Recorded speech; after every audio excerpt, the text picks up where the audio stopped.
दोस्तों नमस्कार, मैं बब्बू रमोला देवभूमि उत्तराखंड से आपको ताज़ा तस्वीर लेकर चलते हैं। सेम मुखिम नागरजा के भव्य दर्शन हम आपको करवाएंगे। और आज हमारे बीच हैं टीरी एसएसपी साहब, जो पहली दफ़ा सेम मुखिम नागरजा देवता मंदिर पहुंचे। कैसा उनका अनुभव रहा जानने की कोशिश करते हैं। सर, थोड़ा सा अनुभव यहाँ पे हमारे साथ शेयर करें ताकि ज़्यादा लोग यहाँ पे पहुँचे।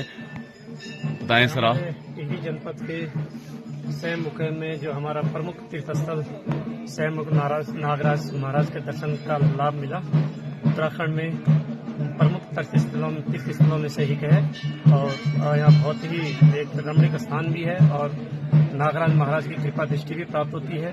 तो मैं ज़्यादा से ज़्यादा लोगों से भी आह्वान करता है नागराज महाराज के दर्शन करें, इनका लाभ लें, इनका आशीर्वाद और इनका वरदान की जो है प्राप्त करें। और मुझे यहाँ पर बहुत अच्छा लगा। हमारा तो ये थाना लमगांव क्षेत्र में यहाँ आता है, तो यहाँ हर तीसरे वर्ष जो है मेला भी लगता है। मेले भी हम लोग ड्यूटी देते हैं और मेले के उद्घाटन के लिए यहाँ माननीय मुख्यमंत्री जी भी आते हैं, बड़े बड़े VIP लोग भी यहाँ आते हैं, दर्शन लाभ करते हैं। तो मुझे यहाँ बहुत आनंद हुआ और मुझे उम्मीद है कि भगवान नाग महाराज जो हमारी मनोकामना पूर्ण करेंगे। धन्यवाद। थैंक्स सर, आप हमारे चैनल में बहुत बहुत धन्यवाद आपका। रमोला जी नमस्कार, आपका हार्दिक स्वागत, हार्दिक अभिनंदन है इस भगवान नागरजा की इस तपस्थली में। यहाँ पर भगवान का इतिहास में आपके बारे में वो बताता हूँ कि गंगोरमोला जो था, गंगोरमोला पूरे क्षेत्र का गणपति था। द्वापर युग की बात है। भगवान कृष्ण जो है हिमालय में आए। कृष्ण और बलराम की नजर यहाँ पर हिमालय से यहाँ पर पड़ी, इस रमणीक द्वीप में पड़ी। भगवान ब्राह्मण के रूप में इस स्थान में आए। भगवान उस समय गंगोरमोला का राज यहाँ पर चलता था। गंगोरमोला की यहाँ पर छाने थी, उनके नौकर चौकर चाकर और गाय भैंसे और बकरियां उनकी जो है यहाँ पर विचरण करती थी। तो गंगोरमोला जब यहाँ पर पूरे क्षेत्र का राजा था, पूरे इस क्या कहते हैं इसके इलाके का राजा था। तो भगवान जब ब्राह्मण के रूप में आए तो भगवान ने गंगोरमोला से जगह मांगी कि मुझे भी जरा से यहाँ पर रहने के लिए जगह दे दो। लेकिन गंगोरमोला ने भगवान को जगह देने से इनकार कर दिया था भूलवश, क्योंकि उन्हें पता नहीं था कि ब्राह्मण के वेश में जो है यहाँ पर जो है भगवान है। और भगवान को जब ये जगह अच्छी लगी तो भगवान ने कहा मुझे भी थोड़ा सा यहाँ पर रहने के लिए जगह दे दो। तो गंगोरमोला ने मुझे भगवान को जगह देने से इनकार कर दिया था। और भगवान ने बार बार कहने पर भी उन्होंने जो है जगह देने से जब इनकार किया तो उन्होंने गंगोरमोला को के श्राप दे दिया, जिससे उनके गाय भैंस बकरियां सारे पत्थर हो गए। तो इस तरह से जब गंगोरमोला बहुत परेशान हुआ कि सारे क्षेत्र में भुखमरी हो गई, पूरा क्षेत्र जो है इस प्रांगण में जो है सांप ही सांप दिखने लगे। तो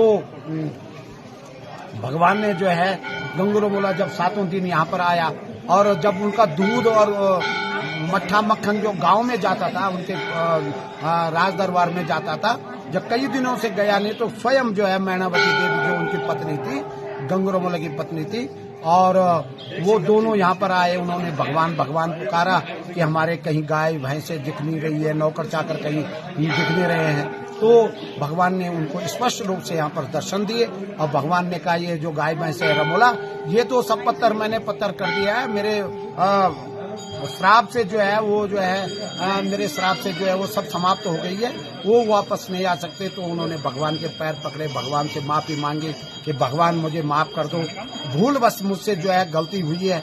अब मैं आपके लिए इस जगह पर इस स्थान पर जो है मंदिर बनाता हूँ और मैं सेवक के रूप में जो है यहाँ पर रहूंगा।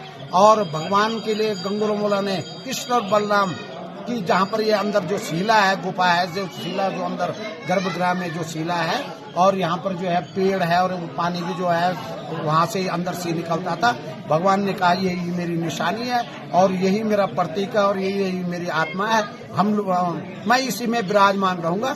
तो उसके चारों तरफ जो है गंगोरमोला ने जो है मंदिर बनाया और छोटा सा मंडेला बनाया उन्होंने। उसके बाद जो है उन्होंने भगवान से विनती करी, भगवान मैं निसंताना हूँ, मेरी कोई औलाद नहीं है। तो गंगोरमोला को भगवान ने जो है 2 वरदानी पुत्र भी जो है उनको दिए, जो सिद्धवा और विधवा के नाम के जो 2 वरदानी पुत्र उनके हुए। और इस तरह से यहाँ पर जो है शतरंज सेम में हिड़मा नाम की एक राक्षसी भी रहती थी, बहुत ज्यादा, जो गंगोरमोला की गाय भैंसे खा जाती थी, बहुत ज्यादा परेशान करती थी। तो भगवान ने शतरंज सौड़ में जाकर जो है उसके साथ जो है क्या कहते हैं उसको शतरंज खेले और भगवान को जब उसने राक्षस ने खाना चाहा तो भगवान ने जो है उसे लात मार कर जो है सीधा जो है तलवार सेम में उसका शरीर गिरा। तो इस तरह से यहाँ पर जो है भगवान कृष्ण ने 7 सेम की रचनाएं करी और 7 सेम में जो है शतरंज सेम है, प्रगटा सेम जहाँ भगवान प्रकट हुए, डुगडुगी सेम है जहाँ पर जो है गंगूरमोला जो है यहाँ के लिए मंदिर बनाने के लिए बहुत बड़ा पत्थर ला रहा था जिसको भगवान कृष्ण ने जो है उंगली से हिलाया था।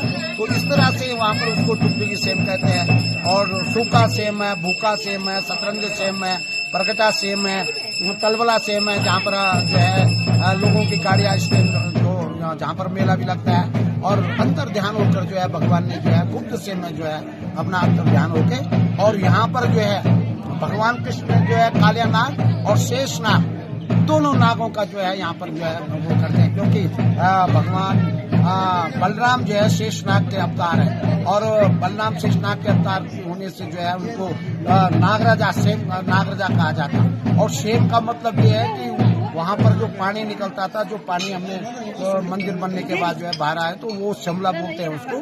तो गढ़वाली में उसको जो है शिमला के नाम से वो शुद्ध रूप हिंदी का रूप जो है सेम बना। और इस तरह से इस सेम मुकेम की जो है उत्पत्ति हुई और 11 गते मंगशिर 26-27 तारीख नवंबर को इसकी स्थापना दिवस के रूप में जो है मंगशिर का हर तीसरे मंगशिर के महीने जो है यहाँ पर एक बहुत बड़ा मेला होता है जिसमें उत्तराखंड और सारे संपूर्ण देश के लोग जो है संपूर्ण देश के यात्री लोग श्रद्धालुगण जो है यहाँ पर जो है दर्शन करने के लिए आते हैं। और यहाँ पर नागदोष और काल सर्प दोष दोनों दोषों का निवारण के लिए जो है दूर दराज सारे संपूर्ण भारतवर्ष के लोग जो है यहाँ पर जो है अपने उस श्राप का निदान के लिए जो है यहाँ पर जो है सेम नागराजा के दर्शन करते हैं। धन्यवाद। धन्यवाद सेमल जी, आप हमारे बीच आए, आपने बहुत अच्छा यहाँ पे हमें बताया ताकि हमारे दर्शक यहाँ पे आए और अपने लिए आशीर्वाद यहाँ पे ले। तो मैं थोड़ा सा दर्शन आपको करवा देता हूँ।